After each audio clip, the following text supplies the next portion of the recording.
Olá, pessoal.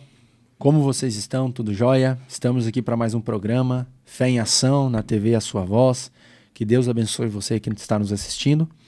Para a glória de Deus, estamos aqui mais uma vez, né? Obrigado, Giba, Samara, o Alan que está nos gravando. Que Deus abençoe vocês também, que nos dá essa oportunidade de poder propagar a mensagem de Cristo, que a gente entende que não há nada mais importante nesse mundo, né, do que a mensagem de Jesus. Estou aqui com um convidado maravilhoso, especial, segunda vez que ele vem. Obrigado por ter vindo, Alexander. Obrigado, Raul. Eu que agradeço, a honra é minha. Cara, ter a muito confiança precioso de estar aqui com vocês. Aleluia. Falar um pouco sobre o único assunto que nos interessa. Aleluia. Esse assunto é precioso demais, que é a palavra de Deus, que é o Cristo, que é a igreja, que é o evangelho, que é o todo que nós caminhamos, né, cara? É o que nós cremos. Mano, hoje nós vamos falar um pouco em Efésios, né, capítulo 4, versículo 17, do novo homem, daquele homem que agrada a Jesus, que agrada a Cristo. Vamos ler para nós trocar uma Leia, ideia eu fiquei animado hoje. Quando você me ligou e disse Efésios 4, meu coração já acendeu. Tem uma quedinha por Apocalipse, Efésios. Que lindo. Então eu fiquei animado, estou ansioso. Nós vamos gravar mais então. Vamos gravar mais. Tem Em nome de assunto Jesus. para o resto da vida. A Bíblia é muito profunda, né, cara? Muito. A Bíblia Cada é muito texto profunda. é muito profundo e riquíssimo.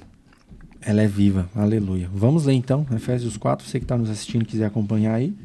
Efésios 4, versículo 17, diz assim: Assim eu digo a vocês, e no Senhor insisto, que não vivam mais como os gentios que vivem na inutilidade dos seus pensamentos. Eles estão obscurecidos no entendimento e separados da vida de Deus por causa da ignorância em que estão, devido ao endurecimento do seu coração. Profundo, né? Forte, cara. Versículo 19. Tendo perdido toda a sensibilidade, eles se entregaram à depravação, cometendo com avidez toda a espécie de impureza. Todavia não foi isso que vocês aprenderam de Cristo. De fato, vocês ouviram falar dele e nele foram ensinados de acordo com a verdade que está em Jesus.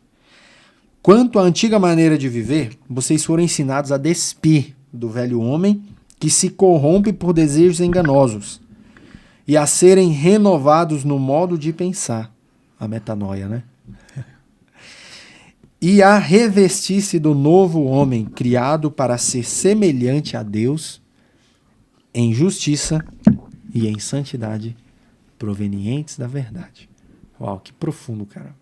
Uau, muito profundo esse texto, mano. Riquíssimo, né? Tu escolheu o núcleo da carta, né? Onde Paulo converge ali a mensagem, né? Do que ele está passando aqui em Efésios e tal. Ele faz menção aqui de temas que ele aborda desde o início, que é a iluminação do entendimento, né? Que ele fala sobre o entendimento obscurecido, né? Que muda a natureza da pessoa, né? Mantém, na verdade, a pessoa naquela natureza separada de Deus, né? E que a iluminação, que o conhecimento, ele fala do conhecimento, né? Que como isso pode mudar a natureza, né? E de fato essa é a intenção do Evangelho, né? Iluminar o entendimento para que assim você possa seguir uma nova vida, né? Que lindo. Então, seguir um caminho, né? Conhecendo o caminho. Uau. Essa é a ideia. Gosto da expressão que se diz assim, que a graça não é só um favor imerecido, mas é um caminho favorecido. Uau, né? Que lindo. Não é só um favor imerecido, então se é de graça, então tá tudo resolvido. Não, é um caminho favorável. A ideia da graça é essa, né? Abrir um caminho favorável para que você mude a natureza. A partir do conhecimento desse caminho. Uau, cara. Que lindo olhar para a graça dessa forma. Mano, esse texto aqui ele já começa me impactando, assim, mexendo com o meu coração, porque ele fala dos ministérios, né? Ele fala dos ministérios a partir do versículo 11. No versículo 1 ele fala, eu, Paulo, prisioneiro no Senhor, né? E aí ele fala que vocês vivam de maneira digna a vocação, né? E aí ele fala dos ministérios no 11. Ele fala o propósito dos ministérios, né? Para edificação, né? Do corpo e tal. E aí ele parece que meio que volta no indivíduo daí, né? E aí ele fala os santos, né? E ele traz assim, que vocês não vivam, cara. E aí ele insiste, né? Insisto no Senhor. Da mesma... Eu lembro de Romanos 12, né? Que ele fala, né? Rogo-vos, né? Rogo-vos. E eu, da mesma forma, insisto no Senhor, né? E aí aqui ele fala assim, que vocês não vivam como os gentios. Sabe? E quando nós olhamos para isso, cara, a galera ali, eles eram gentios, né? Entre aspas, assim. A grande maioria, sim. Que eles se converteram no Senhor, né? Eles se converteram, né? Mas ele tá falando assim, que vocês não vivam como os pagãos, cara. Como as pessoas do mundo. E isso aqui já abre um leque, mano, porque faz um link com Romanos 12 muito forte aqui, né? Faz um link com Romanos 12 muito forte. A renovação do entendimento. Que fala da renovação do entendimento, né? Mas lá em Romanos 12, eu lembro que ele fala para nós não nos amoldar ao padrão desse século, sabe? E aí, não se amoldar ao padrão, né? Então quer dizer que aí volta lá em Efésios 2, né? Que fala sobre o sistema, sobre o padrão do mundo. Mas, cara, o padrão do século é a forma com que os gentios vivem, sabe? E nós não podemos imitar a conduta dos gentios, cara. Eu digo que a forma como as pessoas que não conhecem a Cristo caminham, cara, não deve ser a forma que nós vamos caminhar, cara. Nós não podemos ter influenciadores digitais que são do mundo e estão influenciando a nossa casa, cara. Porque aqui o apóstolo Paulo ele fala, cara, eu insisto no Senhor, cara, não vivam como os gentios, cara. E aí, esse não viver cara, em todas as áreas, mano, da vida do ser, sabe? Em todas as áreas. E aí ele já pega pesado aqui, mano. Não vivam como os gentios. Por isso que ele vai direto na fonte do problema, né? Que é a mente, né? Isso aí. O desejo, a fonte dos desejos, ele fala, né? Da lascívia, da impureza, da ganância. Então, ele fala o mesmo conteúdo de João, né? Dizendo, não ameis o mundo, né? Nem o que no mundo há. Ele vai dizer o que é isso que há no mundo. Então, muita gente, às vezes, lê isso aqui, não se amolde com o mundo, fica, muitas vezes, achando que é um estilo de roupa, ou a cor de uma roupa, ou uma barba, né? Não, o pessoal no mundo usa barba, então não é isso, né? Fala da conduta mesmo, né? Do desejo. Então, João vai dizer tudo que há no mundo. A cobiça dos olhos, os desejos da carne e a ostentação dos bens, que é a mesma coisa aqui, lascívia, impureza, ganância. Né? Então, ele fala que mudar a natureza, que o cerne do evangelho não é só o conhecimento de uma salvação, não é só uma proclamação da liberdade, né, do evangelho em si, mas sim uma mudança de natureza. Esse é o cerne do evangelho. Né? A mudança, transformar, né, a si mesmo, através da graça, claro, do Espírito, né, mas a imagem e semelhança de Cristo. Esse é o cerne do evangelho. Então, às vezes a gente conversa sobre isso com as pessoas e diz, será que eu faço isso? Será que eu faço aquilo? Pense assim, Deus faria isso? Deus agiria dessa maneira? Não, mas eu não sou Deus, mas é para ser. O padrão da Escritura é você se transformar à natureza de Deus. Ser como? Ser como. Então Pedro fala isso, né? Para vocês, ele deu muito grandes e preciosas promessas para que vocês sejam coparticipantes da natureza divina. Então ele está falando de uma mudança de natureza mesmo, segundo Deus. Não em poder, autoridade, não isso, mas em natureza de caráter, né? de virtudes de Deus. Né? Então esse é o padrão. Então eu não consigo entender de onde que as pessoas tiraram que alguém vem para o evangelho e não tem a natureza transformada. Né? É por isso que a gente vê que muita gente se diz cristão, mas nunca nasceu de novo. Cara, hoje no Brasil nós temos em média 180 milhões de cristãos. São dados do IBGE. Nos Estados Unidos, em média, 250 milhões. E a gente sabe que a nossa nação é muito doente, né, cara? Vamos trazer... Talvez não seria habitantes que tu quis dizer daí? Não. Não, é cristãos mesmo. Bastante, né? Cristãos, mano. 180 milhões de cristãos. Não, eu digo aí, que não se protestantes, dizem, evangélicos, católicos, que se total. denominam, né? Entendi. Que se denominam cristãos. É muita gente. Muita gente, mano. Quase 90%, se eu não me engano, do Brasil, né? Porque nós hoje estamos com 212 milhões, eu acho.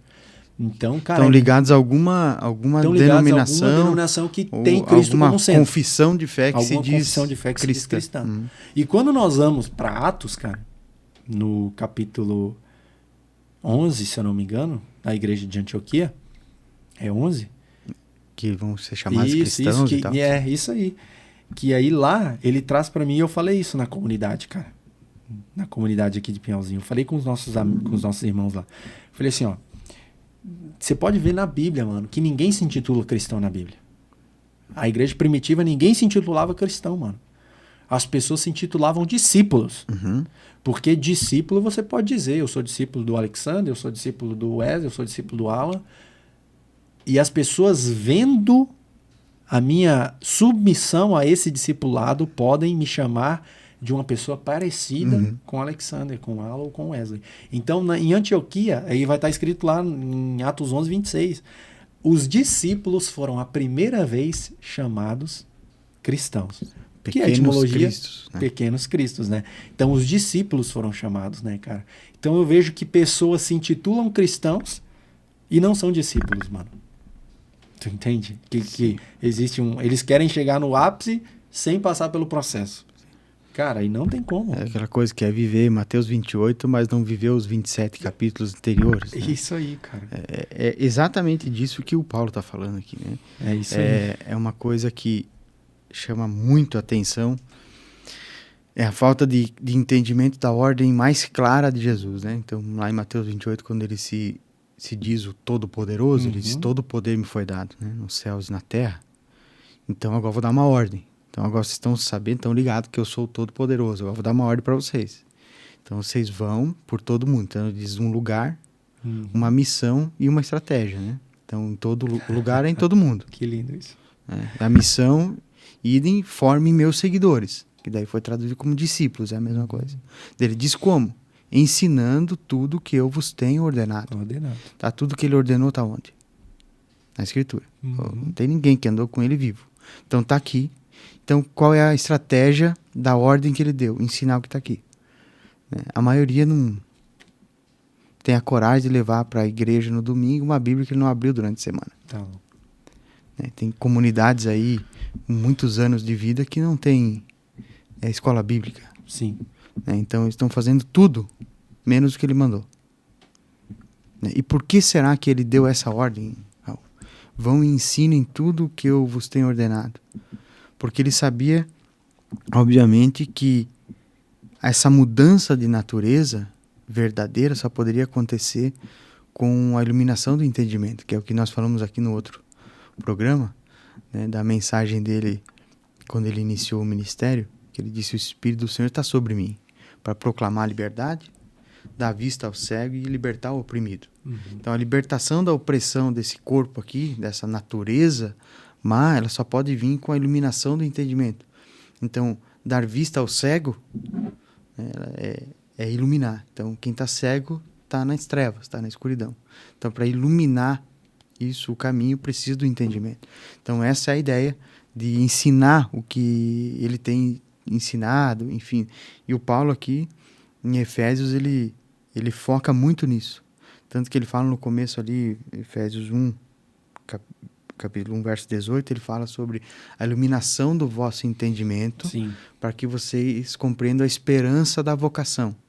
Depois ele ora por espírito de revelação e sabedoria. Sim. E depois ele diz assim: agora com todos os santos vocês possam compreender. Veja a palavra compreensão de novo. A altura, a largura e tal, com todos os santos. Então ele está o tempo todo falando de compreensão, da esperança de uma vocação. Mas qual é essa vocação? Né? Então, em Efésios, a vocação da igreja está intimamente ligada à sua natureza. Porque a vocação, atingir a vocação, cumprir a esperança da vocação, é atingir a plenitude da sua natureza. Que é exatamente o que ele está falando aqui. Semelhança com Cristo. Sim. Então ele vem na carta toda falando sobre identidade, natureza e propósito. Então ele começa a carta, capítulo 1 ali, falando da identidade daqueles que fazem parte desse corpo coletivo. Então ele vai trazer ali 5 características da identidade de cada cristão, né? Escolhido, são filhos por adoção, foram redimidos, perdão dos pecados, né? Conhecendo o conhecimento da vontade e selados pelo Espírito. Então você vê que uma das características da identidade de cada membro que faz parte desse ser coletivo, que é o corpo de Cristo, uma delas é o conhecimento da vontade. Então, qual é a vontade de Deus para nós? A transformação da natureza à sua imagem. Glória a Deus. Então, a esperança da vocação, né, é você atingir a imagem e semelhança dele, através dessa transformação de natureza. Então, isso que ele trata na carta toda. Então, ele vai tratar a identidade, que é o capítulo 1 ali, principalmente, a natureza da igreja, que é o corpo de Cristo, o templo do Espírito e a família de Deus. Ele vai trazer no capítulo 2. E daí no 3 ele vai falar que isso é a revelação do mistério de Cristo, que é a igreja. E ele vai falar ali no capítulo 3 que esse é o eterno propósito de Deus. A natureza, a formação desse corpo coletivo como igreja é o eterno propósito de Deus.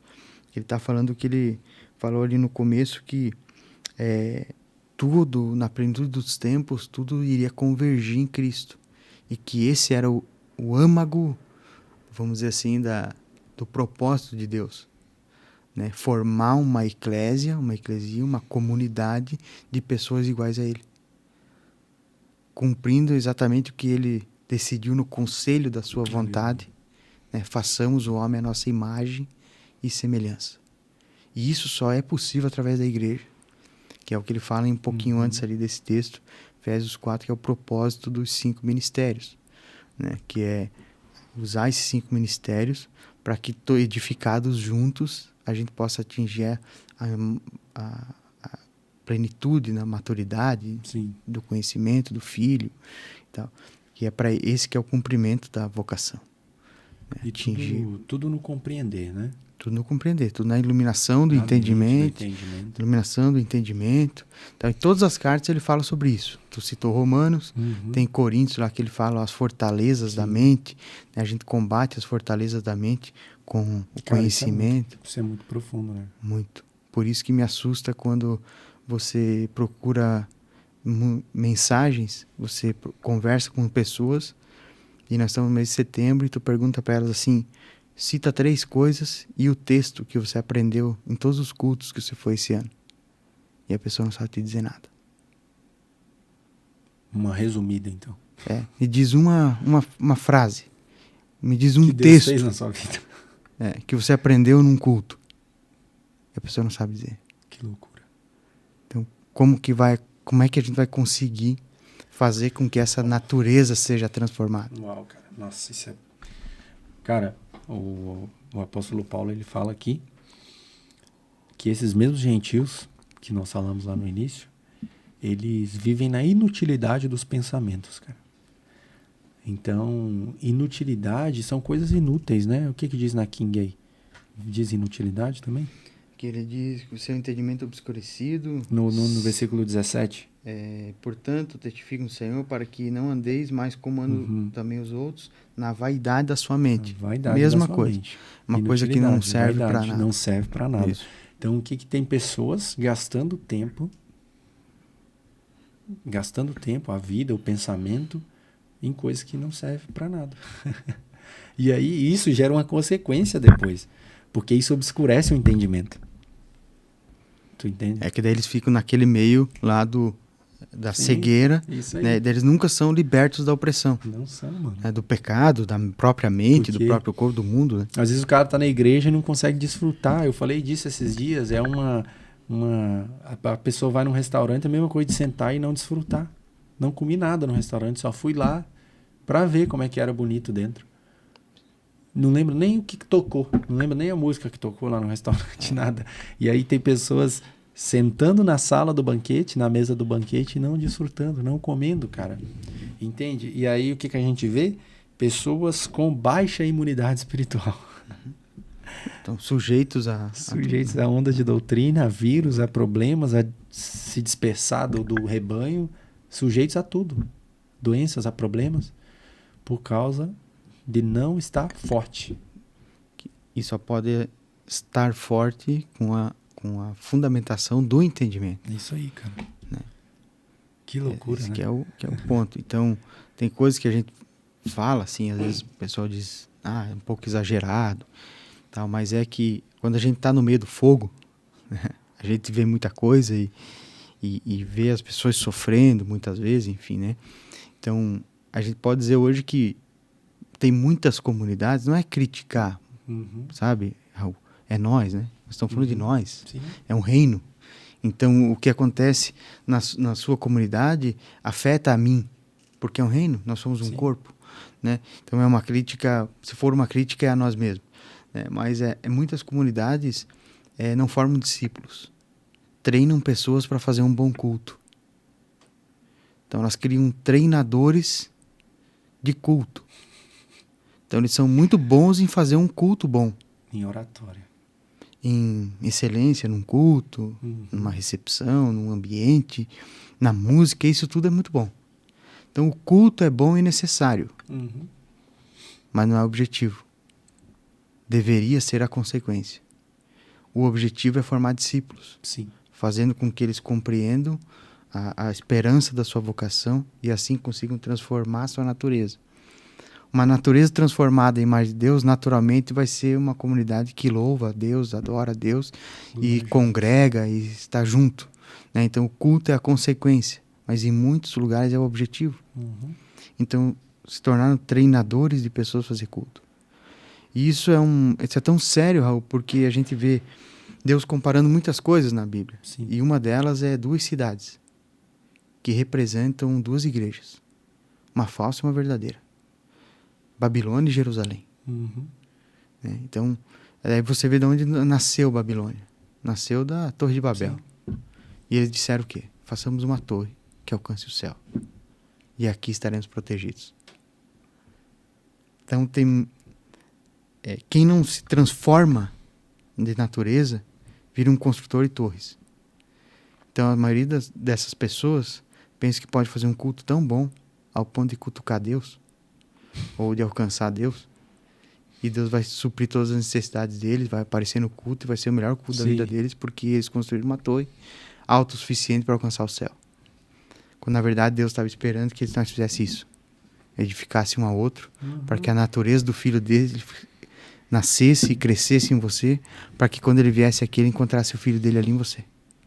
Uau, cara. E isso é muito sério. Não, eu sei, eu falo sobre isso, cara, é lindo, a nossa vida é isso, é o discipulado, é o culto a Deus, porque tem pessoas que cara, eu fico indignado assim, quando uma pessoa fala, nossa, mas parece que o louvor não foi muito bom hoje. Calma, o louvor não é pra ti, o culto não é pra ti, nossa, mas a palavra não foi legal. Isso são tipificações de pessoas que congregam em comunidades que formam, né, pessoas para dirigir culto. Então ela está o tempo inteiro analisando. Não, mas aqui a pregação não foi muito legal, né? Não, mano, é discípulos que nós temos que formar, cara. São pessoas que têm o caráter de Cristo. E aí, esse dia um irmão falou assim, não, mas eu não preciso ir na igreja, que não sei o quê. Cultua a Deus na minha casa. Eu falei, cara, você não entendeu o propósito de ir à igreja. Sabe por que eu me reúno com os meus irmãos? Hebreus 10:25, mano. Não percam o costume de se reunir como igreja. Ainda mais quando vocês perceberem que o dia do Senhor está próximo, para que vocês edifiquem uns aos outros. Esse é o centro de todo o evangelho, de toda a carta, por exemplo, que estamos em Efésios. Sim, ele está o tempo todo falando disso. Não existe uma pessoa só. É um corpo coletivo. Então ele fala da natureza.